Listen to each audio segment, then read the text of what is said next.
Welcome back to Orange Peelers Grand Final Review. The season is over. How quick did that go by? I miss it already, Zane. I want it back already. So do I. I'm not ready to say goodbye. Not this season particularly, but I want the footy back because I don't want this Rabbitohs season ever again. Yeah. I don't want to see that. Listen, that is valid. However, me personally, I wouldn't mind having that Bulldog. What, you don't want to go again. any better? I wouldn't mind going better, but I don't want to go worse. I'd love to time travel, like just back to the start of the year. Yeah. Especially for sports gambling reasons, because that would be incredible if I knew everything that happened. Well, I feel like knowing that Panthers were winning isn't like... Yeah. That's man. I feel like we probably knew that anyway. Not even that, just every game, like the bets you'd be able to put on, like first try scorer. Oh, I'd be a billionaire coming out of it. It'd be very suspicious though, wouldn't it? It would be. You're getting into real Back to the Future too. Imagine that. Oh. That was a very random reference I made there. That's so off topic. We're here talking about the grand final. Grand final preview, and you're like, oh, but I wish I could go back to the start of the year and bet on the season. What would you bet on? Like every game. Oh, anytime try scorer, first try scorer. That was a pretty dumb question. Do you remember it all? Like if I was like... before I go, I'd double check. Rabbitohs games I do. But you'd make some notes. Like exact margins, all that. Like, it'd be good to bet on like... The Dragons beat the Storm in Melbourne. Bulldogs to beat Broncos in Brisbane. Oh, was that paying that well? Dogs to make the top 8. Yeah. South to finish second last. Yeah. Know that. Well, at the start of the year, you can actually bet on every team's exact position. Can you? Yeah. Really? That's a very specific bet. That you fully can. Because I did it. Yeah, I did it.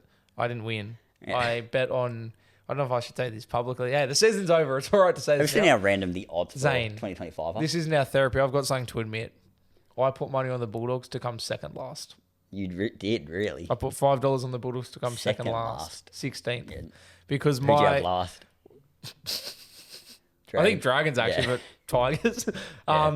Because my theory of that bet was the only reason I thought the Bulldogs would make the top 8 is because of the pattern and the theory. Because on paper...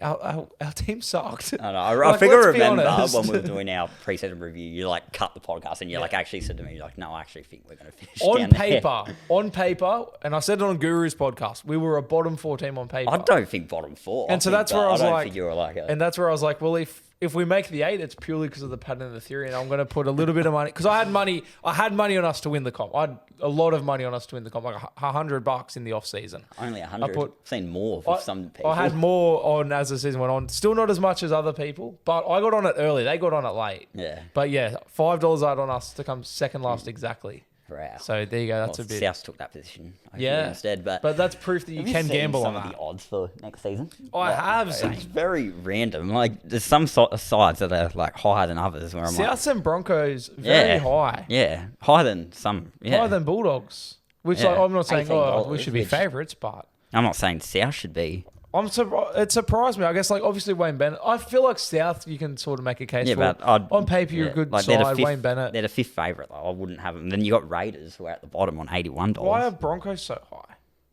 Must have belief in them. But like, what's changed from this year? Is it based off like how many people do they know have gambled on them already? Maybe there's been a lot of Brisbane supporters have. No, because this is like how it opened though. This isn't affected by who's gambling on who. Because I remember I saw the AFL's one the other day and they had some really like random like for the listeners, it's got Storm, then Panthers, then Broncos, then Sharks, and then South Dogs, and then Manly and Roosters is the There's top a big 8. Gap between Sharks and Rabbitohs as well, by the way. Yeah, there is. And Bulldogs, Manly, Roosters are all tied. Eagles are very high. Tigers are very high. Raiders at the very bottom, then Dragons, then Titans, and Knights for the bottom 4. Yeah. So it is pretty interesting. It's interesting. Dogs $18 on Sportsbet, but on Tab they're $11 and third behind Panthers and Storm. Right. So that's interesting Tab might as be well. A bit more accurate. We're a South on Tab. I don't know off the top of my head. I'd say it'd probably be like $50 at this point. 50? No, not that much. I no can't way. imagine them being that high. No, not 50. That like the Knights are 50 on Sportsbet. The South, they're a good team on paper, and with Wayne Bennett coming in, yeah. They had lots of injuries this year. I still think we have issues, but we'll get to that in the preview next season. It's a very long time away now. Well, I know Zane literally 5 minutes ago was like, "Hey, welcome to the grand final review." We haven't reviewed much of the grand final. Talking next year. We're getting back very in off time topic. in the future. Let's talk about the present day. Yeah. Talk about what happened on Sunday night. Well, the present day feels a bit Groundhog Day, Zane, because the Panthers are premiers again. Won again. Again. What a surprise. It's like DJ Khaled, another one. Another one. So everyone was so pumped up at the ground. They're like, Penrith again. Even the Panthers fans were like, woo, we won again. Yeah, I'm not criticising Penrith. Like, I've never had an issue with Penrith. I'm just at the point now. Like, I just want someone else to win. Yeah. I'm so over Penrith. And, like, I know so many people hate Penrith. I don't even hate Penrith. I don't hate like, Penrith. I'm happy to see them win, to be honest. And I think over the years, I've grown to respect them a lot more. Yeah, especially in the 100%. last few years. I've just never hated them. Like, growing up, like, I'm from the Central West as well, so it's like... Well, at one point, I was very bitter towards them when they beat South. Yeah, well, but, see, that's fair enough. I got over that quickly. If you're an Eels, Souths, Broncos, Storm fan, I get it, but otherwise it's like, I've why? more just grown to respect them now. You got to appreciate, like, that's how lucky we are living in an era where they've won 4 in a row. Yeah. That's not meant to happen. The system is designed for that not to happen. Like, and it'll probably get going, honestly. It might. It might keep going. Buzz is confident they'll win it again next year. See, I'm not. And we'll get into a little bit later, but I'm confident they won't win it next year. But we'll come back to it. Can we go back to the clips last year and see what we said up there? Because I'm pretty sure we said that last year as well. Fair. Like, that has to end. Well, I actually would have said no, Dogs are winning next year. Did you see Buzz was saying Dogs are the only side that could beat them next year? Did he? Yeah. Buzz? Yeah, he said, hates the Bulldogs. Yeah, well, he said they're the only side that could challenge them next year. Thank you, Buzz. Yeah. Get him on the podcast. You know, he's very... changed his tune about... just keep rolling. There was a loud bang outside, listeners, but hopefully nothing that's going to put the studio in danger. Hopefully. But yeah, Zane, Panthers again. I will say as well, the thing I don't know if you'd say I like it, but one thing I can appreciate from a Bulldogs point of view, and you'd be able to say it about Souths as well and every other team except Storm, the fact that Panthers have won again, it makes me want to go, cool, my team can break the streak. Yeah. It puts a target on the back where I'm looking at it like, hey, I want my team to break the streak. I want to win a premiership even more now because it's like, I want to break the streak before anybody else does. And so seeing Storm lose, that was sort of like, okay, does good. That mean a Storm fall-off's coming? The Bulldogs can still break the streak. Where Storm, if they won, it's like the streak is dead. Storm broke it. No, I want the Dogs to break it. It's like another team is just... I want the Dogs to break the streak. But yeah, will Storm fall off? That's a good point because Eels did, Souths did, Broncos did. Yeah, and I don't think anyone expected them to. Yeah. Broncos weren't expected to fall off. Not Broncos, but South I think were. Eels, I guess Eels lost a lot of players, like Reid Marnie and stuff, but Papali. But yeah, surely they don't fall off. Anyway, let's talk about the game. Do we have to? It's pretty... Nah. Yeah. Let's get in. Zane, give me a quick little I'll recap. say not a top tier grand final. It was a good game, but comparing it to some other games, I was to do my ranking again of ranking the last 10 grand finals, would probably be like 7th or 8th. It wasn't the most exciting grand final, but I feel like... in the same area as like 2018. I feel like people that like really appreciate and understand rugby league, you can appreciate it because it's so defensive but I want it to be more strategic. exciting, but it wasn't an exciting grand final. Yeah, it just wasn't. Yeah. Like, you can't hide from that. But it was still good. Some controversial moments, which we will get to. But overall, Zane, give me a bit of a recap of the game, the rundown, who scored when. The first 20 minutes was just a very back and forth sort of grind. And I see people criticising Ashley Klein. I actually think he did a pretty good job in this game. I wouldn't criticise much that he did. Like, the ball was in play for 65 minutes. Yeah. And normally it's in for roughly 50. Yeah. So he put the whistle away for most of the game. And it was in play for 33 of the first 35 minutes as well. So it flowed the first 20 minutes. And then Harry Grant goes over. By that point, I was like, okay, this looks like Stormer on top here. Yep. Minutes later, Taruva goes up, which that try was very contentious, but I've got my opinion on Why? That. Because apparently he didn't ground the ball. He did. And I'm like, the amount of that happens so many times. Like, it's happened so much times this year where it looks like players don't ground. Like, it's a try. Can I give you a hint, Zane? Imagine if they took that off him because he didn't ground it. Well, let me give you a hint. Just because you can't see the ball touching the grass doesn't mean it's not touching the grass. Yeah. The angle that people are using to be like, oh, it's not on the ground. His arm's like here, but the ball behind his arm's touching the ground. He's dragging it along the ground. I know, but this isn't the first time that sort of thing's happened. Like, I see that happen so many times this season where it looks like they haven't grounded and this could be wrong, but I'm pretty sure, if you're listening and you know that I'm wrong, please correct me. But I'm pretty sure the forearm counts as a try.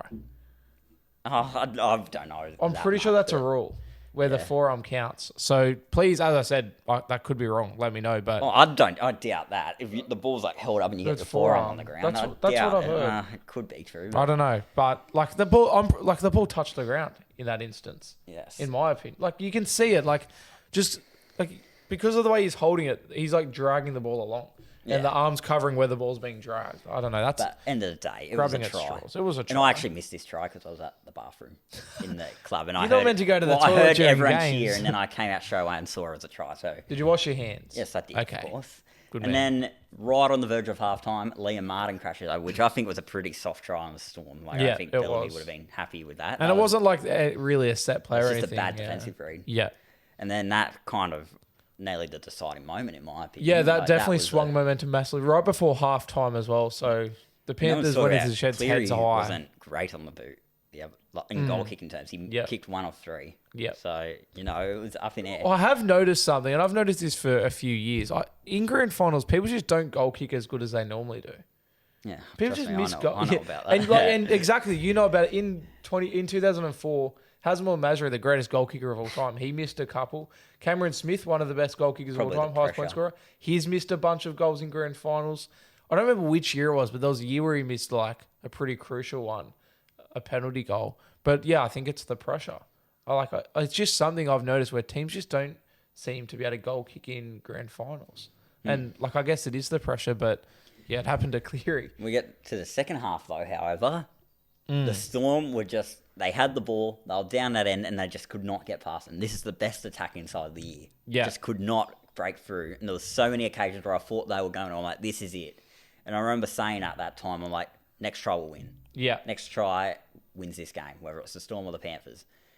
Yeah, you said, Zane, I'm just going to stop you quickly. You said Storm best attacking team of the year. I'm pretty sure they were. Oh, no, I've got some numbers to back you up, Zane. So this is their last couple weeks heading into finals, and you're reading these numbers. Yeah, the lowest they scored here was 24. So in round 24, so what, like 2 months ago? Yeah. Finals is a month, and then the last 4 rounds. So in the last 2 months, 24 against the Panthers. And that's why I was expecting a top 4, a high-scoring game here. So 24 against the Panthers, 48 against the Dolphins, 30 against the Cowboys, 50 against the Broncos, 37, 48, and then Panthers hold them to 6.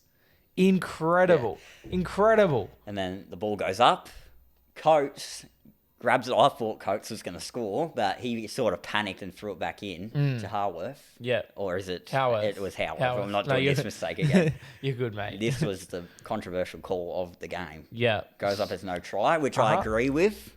And then they take the try off him. However, people getting very particular on wanting to find angles where they see the ball on the ground. But however, I don't think he did. Can I give my take on this, Zane? In the moment, the very first live, Bunk hasn't looked at it all. Coach throws it in. Howarth gets it close to the ground. Panthers all over him. In that moment, I said, that's a try. I saw the ball on the ground. You did? I saw it on the ground in that moment, and I said, it's a try. Then the bunker looks at it, and I'm like, look, it's there on the ground. It's a try. And then the commentators are all like, it's a try. And then the bunker's like, all right, let's have another look. And then you're going, oh, hang on a second. Like, what's actually happening right now? And then I'm like, the ball's on the ground. And then Ashley Klein is looking around confused, going like, why is the bunker not seeing the ball on the ground? It's on the ground. Well, Ashley Klein went up with no try. So he did. And then the bunker goes, the ball is not on the ground, no try. And Zane, I felt sick to my stomach, genuinely, because I was like, oh my goodness, the game just died. I put on my story, the game is dead. That would have been worse than 6 again, you reckon? Easily worse. The worst call ever. That's what I was thinking in the moment, because this is a grand final that, like, in such a crucial point where Storm would have gone ahead, and I was just so angry. And it's not like I was angry because, I wanted Storm to win. It's just more so like a grand final's being decided by such a bad call. When you can see the ball on the ground, and then the other angle comes out after the game, and it shows the arm under the ball. And then if you look at that video and then look back at the first one where, the still image that's been all over the internet, it's his arm under the ball. It's not the ball on the ground. It's an arm that looks like the color of the ball. And you can see a black, like not a line, but like shadowing that shows the difference between it goes arm, ball, ball. Is that how you say it? And I'm not talking about the back second angle that came out where you can see the arm under the ball, which you can. How did he not score the very first angle that was all over the internet. Yes, it looks like the ball, and that's what I thought so much before. I'm looking at it right now, but it's his arm. It's his arm. Yeah, that's arm. This is all arm. I'm gonna even have it up on the screen. this is all arm. The hand is attached to the arm at the bottom. How did he and then this is the ball in here. Like, for real. Like, how did he not get that down? Oh, I don't know. Like, Panthers defense. I know, but honestly, like, yeah. there would have been some spot there where he could have. Maybe. But, yeah. Maybe. But, yeah, so that's where I was adamant it was a try. And even I'm like, it's not a try. No one really reacted to it as, like, a bad call. Everyone sort of just went like, yeah, okay.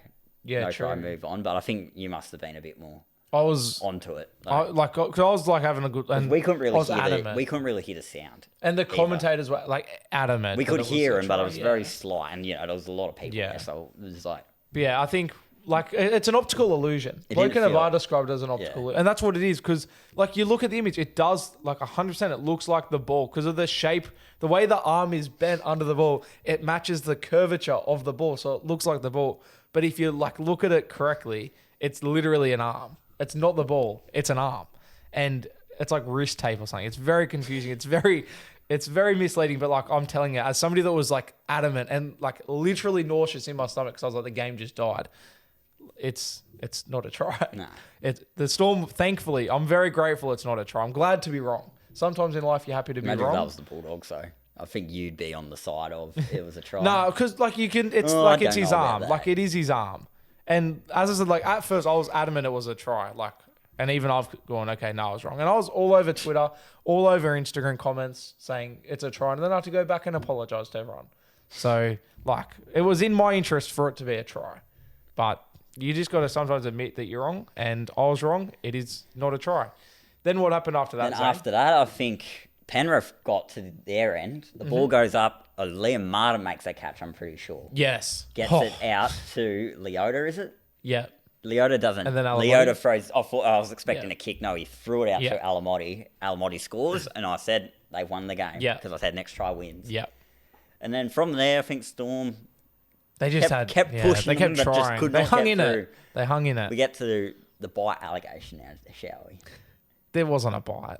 Well, the way Munster reacted, I'm pretty sure he mustn't have done it. Exactly. Because he got up very like... Munster was more angry than Alamotti. Yeah, he got up like, no, like he was very adamant. But even if you watch when the bite happens, Munster's on the ground like screaming in pain because Alamotti is shoving his arm in his mouth. Yeah, like we're comparing it to the Critter one, but you saw the way Flanagan reacted to that. Yeah. Like he knew he bit him, so he didn't react. The difference here is like sort of like the positioning of the players and Critter. It's not like his head was sort of in Flanagan's face, but the difference is that a nose is not the same width as an arm.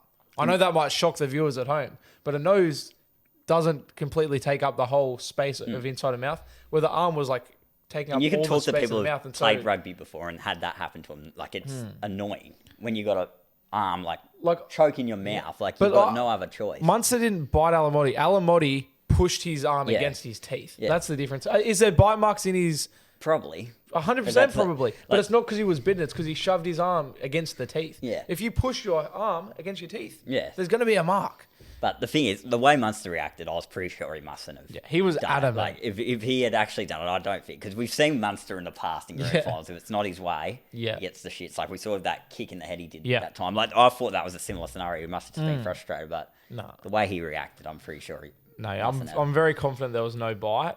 I was ready for him to be sin bin though. I don't know how he wasn't. Like something like that, you'd expect. Well, every time the ref is just like the match review committee will deal with it. Like with the Critter incident. Jack Biden got sin. No, he didn't actually. Didn't he? Okay, well, Kevin Proctor got sent off. Jack Biden. The Kevin Proctor one was a bit. James Graham. Grand final. Yeah, see him have to comment on it. The game. Like, he tried to stay quiet. Like, I don't have a say. It wouldn't be a Storm grand final without a bite. I will say that, speaking of the 2012 grand final, that's probably the most recent grand final that I would compare this year to. Yeah. Same vibe where it was like... I think it's the same score at halftime at full time, wasn't it? Yeah, 14-4. And this one was 14-6. So very similar.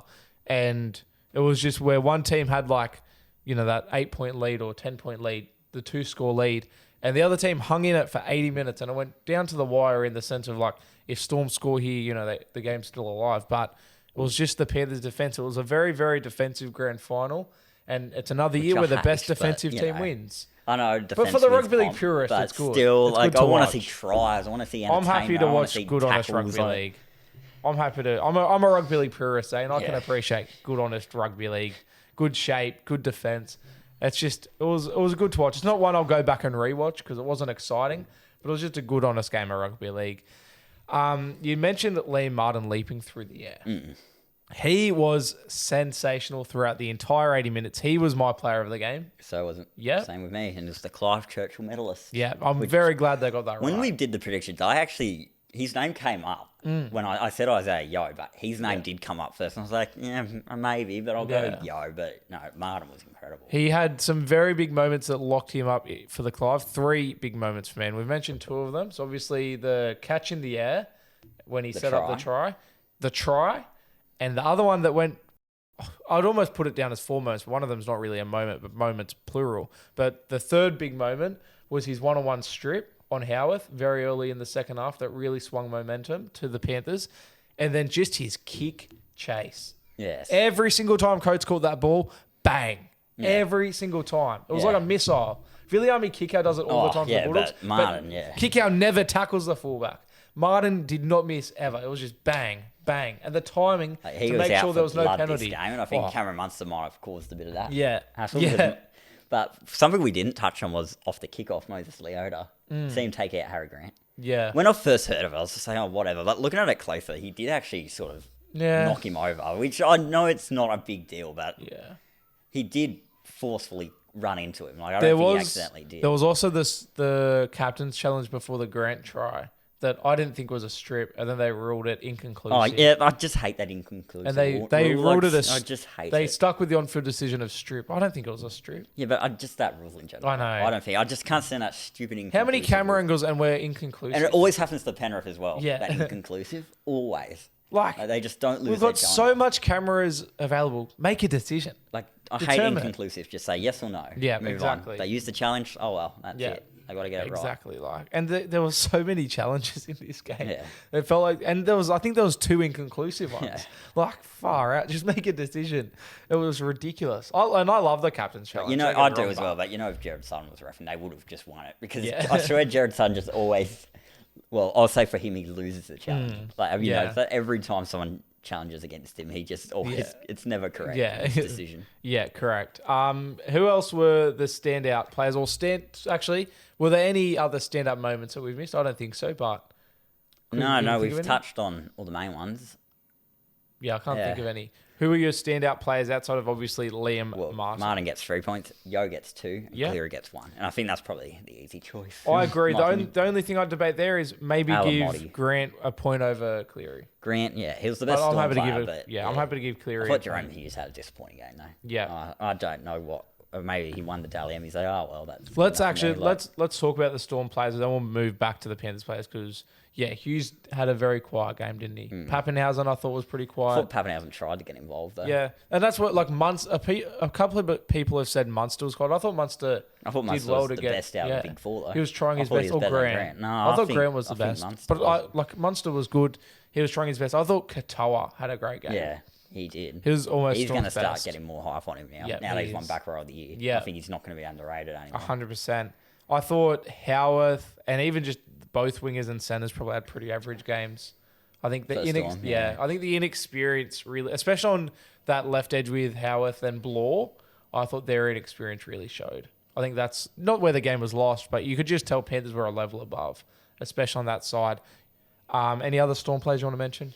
Well, for Alec McDonald, did you see the moment he came on the field, he knocked the ball on? Yeah, first touch. You see him after the game, he was devastated. That poor guy. Yeah, that was rough. The chin. Yeah. You mentioned Paul Alamotti, ex-Bulldogs legend. Yeah, well, would you consider him a legend there? He's a legend now. I'm surprised the Bulldogs haven't written a statement congratulating him. The Tigers would have. Yeah. Surely they would have. I'm surprised they haven't congratulated Luai. He was sensational. Not only was he just good at centre, he got moved to the wing and killed it there as well. Scored a try on the wing, took some very good catches, which might sound pretty basic, but against Coates, like a contested catch, pretty impressive. And it was like on his own line as well. That's not his job. He's a centre. He's a small centre. But I thought he was terrific. Toe, very underrated. He played 57 minutes and he's running meters. So what happened? It was like a knee injury. He had a knee injury. And then he was cleared to go back, but I think they didn't really want to risk it because the game was sort of like, maybe if Storm scored again, then they would have. But because all the players had already sort of moved around, I don't think they were too keen to put him back on because Channel 9 said he was good to go back on, but then he didn't go back on. So I'm assuming they just didn't want to like reshuffle after. I don't know, but like it's Brian To'o. Surely you get him back out there. I don't know. That's just how I interpreted it. Maybe Danica Mason was wrong on the sideline. Maybe he wasn't good to go back on.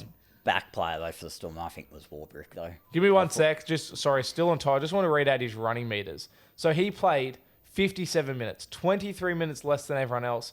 He ran for the most meters out of the wingers and centers. Dylan Edwards had more run meters than him, but To'o 213 run meters in 57 minutes. He would have cracked 300 if he played the whole game on average. Just insane. And 87 post-contact meters. Wow. The most in the game. He played 57 minutes. And I've said it on these podcasts before, and I'll say it again. That stat, that only exists because of Brian To'o. If Brian To'o didn't play NRL, we would not count post-contact meters. It only exists because of him. But what were you saying about Will Warbrick? I think he was the best out of the Storm backline. I'd probably say Paps. No, but not including Paps. The wingers. Yeah, I agree then. Warbrick was. I think his post-contact meters, they wouldn't be too bad. I don't. Yeah, 74. Yeah. So I thought he was good in that part. Yeah, he was good, but I just feel like as a whole, the back they five missed Nelson as well, because they were disappointed down the middle. Yeah, that's where the game was won, in the middle. Fisher, Harrison, Leota. It's so sad that they're splitting up because they're so good together. And then obviously Cleary, especially carrying his shoulder injury, he was good. I thought Luai was really good. Yeah. I thought he had a great game. I can't criticise any Penrith player. I don't think any of them played terrible there were no bad players from Penrith. We sort of mentioned Joe, but he was definitely a standout. Brad Snyder didn't play. Yeah, Brad Snyder didn't get on the field. Got a ring though, didn't he? He probably got a ring. Yeah, I was having this discussion last week with Aaron Woods of all people. We were talking about Nico Hines in the 2020 Grand Final, didn't get on the field. Do you reckon he counts that as a pro? And now Brad Snyder, do you reckon he count it? If you're in the Stone 7, it's a premiership. Yeah, and you get a ring for it, but do you reckon in his own head is he thinking, do you reckon he's counts it or nah? I was having this debate with my brother. He was saying why doesn't Nelson get a ring? I'm like, because he's not in the side, and he's like, so the player that comes in will get the ring instead. I'm like, yes, that's how it works. It's whoever's in the 17.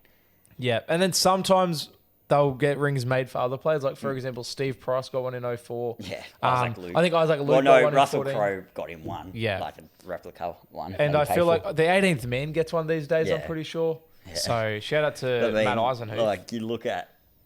I forgot what I was going to say. Oh, Lindsay Smith, who's made the Australian squad now. Believe it or not, he's actually a 3-time premiership winner. Crazy, isn't it? Someone like Wait, 3 times? I'm pretty sure. He played in 22, Penrith. didn't he? Oh, maybe, yeah. He's definitely at least 2 times, which is crazy. And lucky guy. When he was in the Australian squad, I was like, what? But he has pretty good stats. Yeah, but would you have picked him over James Tedesco though? Well, I mean, I know, but still. Yeah, I know. I know. Zane, any other players you want to mention? Well, I've mentioned all the key players that I wanted to talk about here. Mm-hmm. Isaiah Yeo, we kicked on just so good this game. Yeah. I love when Isaiah Yeo runs in space. Yeah. Especially. Because I've criticised him in Origin about being slow, but that's because he gets rushed up on. Yeah, it's a different pace. Although this game was quite fast. Give me, Zane, your try of the week. It's got to be Alamotti. Yeah. That's fair. Not Howard. Oh, well, maybe he would have gone that if there was actually a try. Yeah, no, Alamotti, where Cleary put the kick up, Martin catches it. That was the defining try of the game. Yeah, it was. I think that's a very worthy try of the week. The Kid Laroi was the pre-game performance. Now, where I was watching it, it was at a club. Couldn't really hear much of it. I could see a bit. All I could see was smoke. I tell you that much. You probably couldn't see much of it. There was a lot of smoke. People who were at the ground have said it was incredible. Yeah.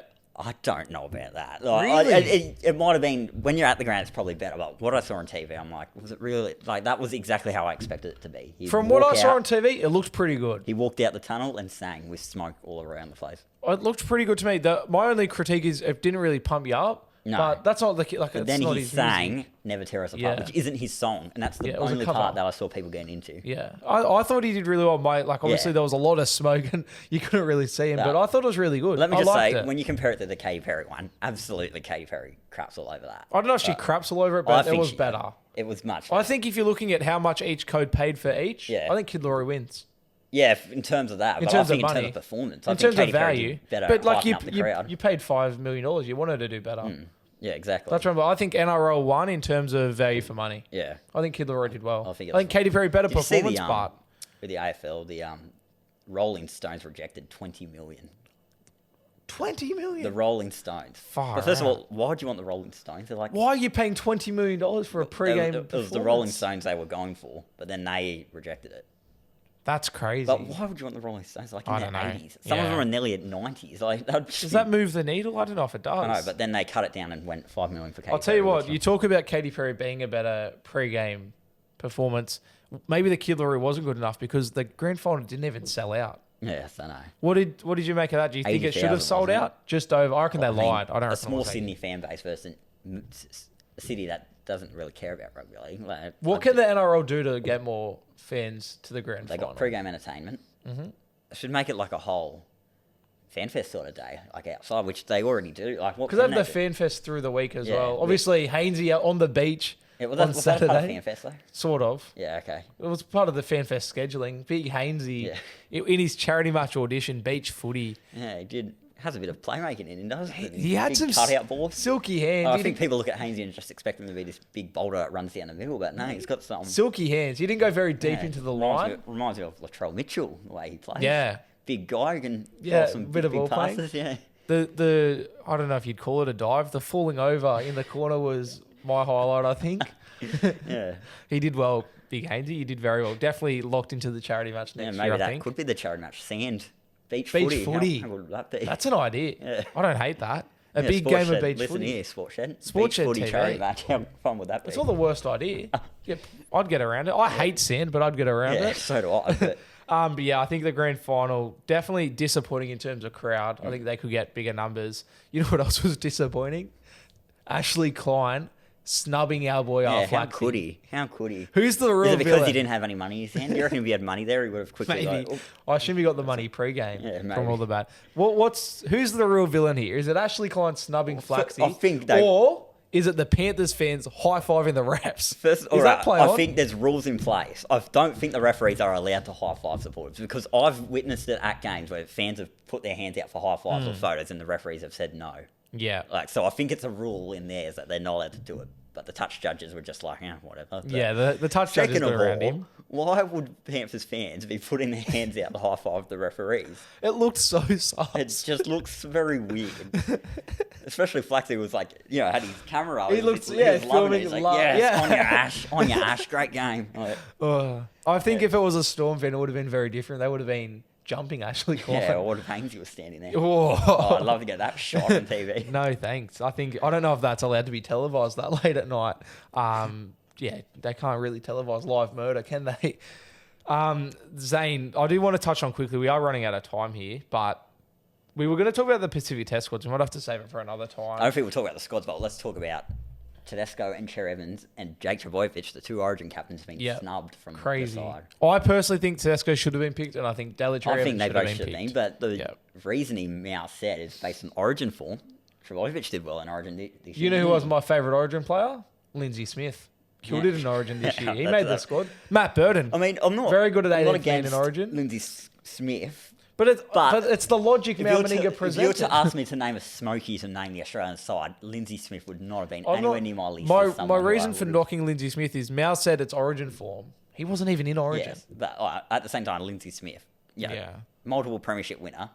But like I said, if you asked me to name a Smoky who could have named this side, Lindsay Smith would have been nowhere near my list. Yeah, how does James Tedesco not get picked? He's the reigning captain. I'm laughing that he isn't. He was fullback of the year. It's not like he's out of form. Yeah, well, I love how Cher Evans was third on the Evans leaderboard. Haynes is calling out for Fittler to coach the Australian squad because he knows Fittler sucks off to Tedesco and Tedesco will be the two highest Australians on the Dally M leaderboard not picked. I know. I've seen it all. I reckon Mao's time's done. I think if they lose this series, he's done. Well, they'll probably win, but I mean... They might not. They didn't win last year. Yeah, but, it's the internationals. When Australia never the dominant team. I know. All right, we've got to call it there because we're having some, not technical issues, but Winston's laptop is going to die and it's not charging very fast. But come back next week. We're going to do our season preview part one. For the rubbish teams. For the rubbish teams. And then the next week, we're going to do our season preview for the good teams. And we'll sprinkle in a bit of Pacific Tests preview and review in there as well. We'll do a big squad deep dive next week as well. I remember last time we tried to do one of them. It didn't end well. So. And our season review where we got through two sides and then it crashed out. So, the Orange Peelers isn't done yet. We've got a few more weeks in. It's probably like a month in us, to be honest. Maybe even like off-season. And then off-season, hopefully get some guests. Yeah, we'll start working on that now, actually. Yeah. We'll I promise you, we will have guests in the office. Okay, there you go. Zane's promising mark it. my word. There you go. We're not coming back here. But that's we're not going to come back here in February and play that clip saying, mark my word. And you have all right. no one. You're not going to take off to Bali again. No. All right, that's the grand final review done. Shout out to Penrith. They win again. Boring, but whatever. Up the mighty Panthers. What a way that meant. Yeah. All right, laters.